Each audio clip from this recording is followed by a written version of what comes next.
CID మాజీ chief Sanjay కు supreme court నోటీసులు జారీ చేసింది. అగ్నిమాపక విభాగంలో జరిగిన అవినీతి కేసులో ఏపీ ప్రభుత్వం సంజయ్ పై ఎఫ్ఐఆర్ దాఖలు చేసింది. ఈ కేసులో ఏపీ హైకోర్టు సంజయ్ కి ముందస్తు బెయిల్ మంజూరు చేసింది. అయితే హైకోర్టు తీర్పును ఏపీ ప్రభుత్వం సుప్రీంకోర్టులో సవాల్ చేసింది. దీనిపై ఇవాళ విచారణ జరగగా ఏపీ ప్రభుత్వ పిటిషన్ కు కౌంటర్ దాఖలుకు సంజయ్ కి సుప్రీం నోటీసులు జారీ చేసింది. తదుపరి విచారణ నెలాఖరుకు వాయిదా వేసింది.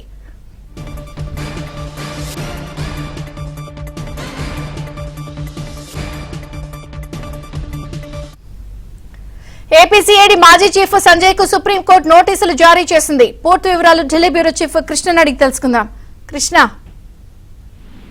విజయ చంద్రిక, ఏపీ సిబిసిఐడి మాజీ చీఫ్ సంజయ్ కి సుప్రీంకోర్టు నోటీసులు జారీ చేసింది. ఏదైతే అగ్నిమాపక విభాగంలో డీజీగా పనిచేసిన సమయంలో ఆయన అవినీతికి పాల్పడ్డారంటూ ఏపీ ప్రభుత్వం సంజయ్ పైన ఎఫ్ఐఆర్ దాఖలు చేసింది. అయితే ఈ కేసులో ఏపీ హైకోర్టు ఆయనకు ముందస్తు బెయిల్ ను మంజూరు చేసింది. ఏపీ హైకోర్టు తీర్పును సుప్రీంకోర్టులో ఏపీ ప్రభుత్వం సవాల్ చేసింది. అయితే ఈ ఏపీ ప్రభుత్వం తరఫున ఈ రోజు సిబిఐ సొలిసిటర్ జనరల్ ఎస్వి రాజు వాదించడం జరిగింది. ఆయన ఇచ్చినటువంటి బెయిల్ ను రద్దు చేయాలని కూడా కోరడం జరిగింది.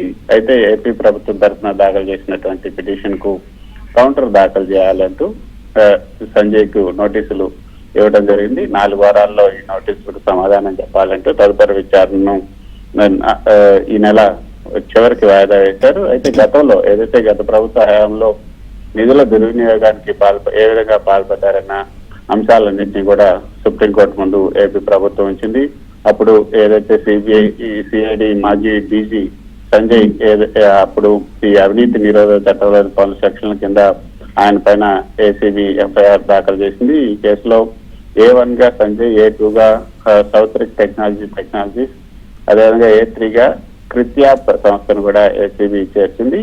ఫైర్ సిఐడి డీజీగా విధులు నిర్వహించిన సమయంలో సంజయ్ ఈ అవినీతికి పాల్పడ్డారంటూ విజిలెన్స్ అంటే ఎన్ఫోర్స్మెంట్ ప్రభుత్వానికి నివేదిక అందజేసింది. ఈ నివేదికను పరిశీలించిన తర్వాత సంజయ్ పైన ప్రభుత్వం సస్పెన్షన్ వేటు కూడా వేసింది. ఆ తర్వాత నివేదికను ఏసీబీకి పంపింది. దీంతో ప్రాథమిక సాక్ష్యాధారాలు ఉండటంతో సంజయ్ పైన ఏసీబీ అధికారులు కేసు నమోదు చేశారు. అయితే ఈ కేసులో సంజయ్ ని ప్రాసిక్యూట్ చేసేందుకు కూడా ప్రభుత్వ ప్రధాన కార్యదర్శి ఇప్పటికే కూడా ఇచ్చారు.